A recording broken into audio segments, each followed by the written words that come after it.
আমরা এসেছি কটিয়াদি গোপীনাথ আশ্রমের 5,000 বছর আগে যে মন্দির ছিল ওইখানে এসেছি।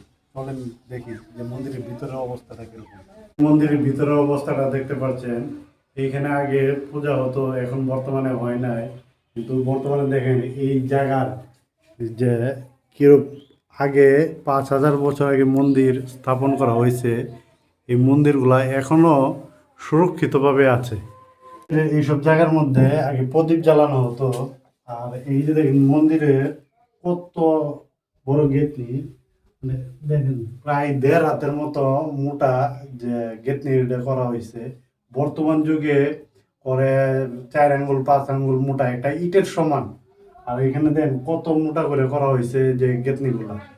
যে এই জন্যে যে আগের যুগের মানুষরা যে কোনো কাজ করতো সঠিকভাবে কাজ করতো, যে কোনো দুর্নীতি বা করতো না। আর এখন বর্তমান যুগে যে একটা বিল্ডিং ঘর করলে অনেক ধরনের দুর্নীতি হয়। দেখা যাইতেছে একটা বিল্ডিং ঘর করলে এই 100 বছর 150 বছরের পরে বিল্ডিং ঘরগুলো নষ্ট হয়ে যায়। আর এইগুলা 5,000 বছর আগে এই বিল্ডিং গুলা করা হয়েছে, এখনো অক্ষতভাবে রয়েছে এই বিল্ডিং গুলা।